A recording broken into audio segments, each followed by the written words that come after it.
Hello Internet, my name is Lave and I watched The Call of the Wild, which is directed by Chris Sanders, who's been involved in a lot of kid-friendly films such as How to Train Your Dragon and The Croods. Now he's adapting the adventure short story by Jack London of the same name, which is set in the late 19th century and is about a big, bumbling but lovable St. Bernard dog called Buck, who gets stolen from his owners and taken to Alaska to become a sled dog.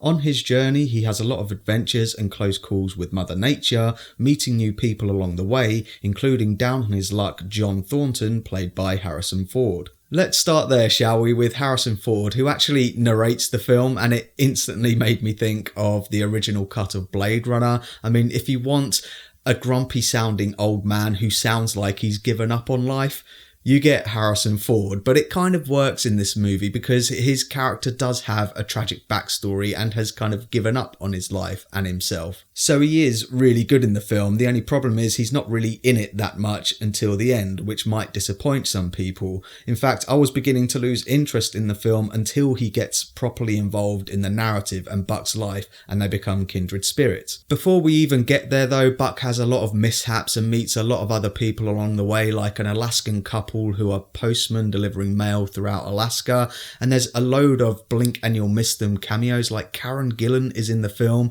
supporting Dan Stevens' character, who's the big baddie of the film, and he's completely hamming it up. He's this gold obsessed man, and he would have gotten away with it too if it wasn't for that damn Buck. But let's talk about the elephant in the room, or rather the computer generated dog in the wild, who unfortunately always looks like a computer generated dog along with all of the other animals in the picture. So for me personally, I never really connected with Buck because I never really believed he was there. Now, I've seen a lot of people say that Buck looks too cartoony. Now, I actually disagree with that.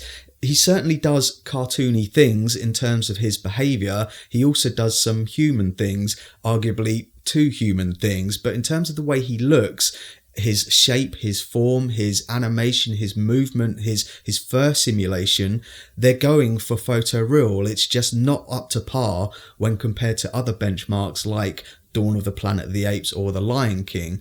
I would put it at the same sort of level as the Garfield movie in terms of him blending into his reality, just he doesn't have the cartoony features like Garfield's cartoony eyes. And that was actually my biggest issue with Buck. His eyes just looked a little dull, a little dead, because it's missing specular highlights. Most visual effects companies will overemphasize or include specular highlights even when they shouldn't be there to give their CG characters a bit more life.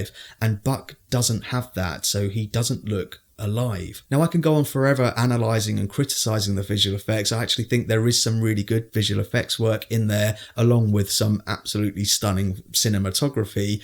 But what I found most fun and interesting about the film was listening to the reaction of the kids within my screening. Now, this genuinely happened. There's a moment in the film when Buck runs off into the woods chasing after something, and then this thing kind of sneaks around behind him, and this kid actually shouted, "Watch out!" which really made me laugh and made me realise that this is really working for these kids. They're not over-analysing the CG and the visual effects. This is a family-orientated kids film. Has it been watered down and heavily romanticised and sanitised? Well, yes, it has, because their target audience is family and kids. You just shouldn't go into this one expecting the harsh reality of a film like The Revenant, for example. In The Revenant, I really felt that the cold and the bitterness of being outdoors. I didn't have that in this, but I can see that it is quite charming for little kids and their families. So that's my thoughts on The Call of the Wild, and pause the video if you want to take a closer look at my enjoyment tracker now, you fucking bastard.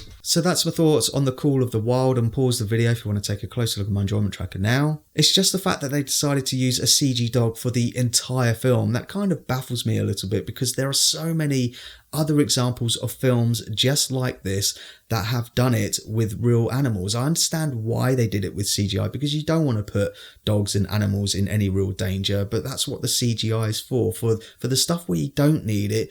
Why couldn't they just use a real dog? For example, Back in 1991, we had White Fang, which did it all with real animals. And I think for that reason, this film isn't going to age as well as 1991's White Fang, because they used real animals. But let me know what you thought if you've seen The Call of the Wild down in the comments. And as always, thanks very much for checking out this review. I really do appreciate it. If you can, give it a like. Don't forget to share the Lave.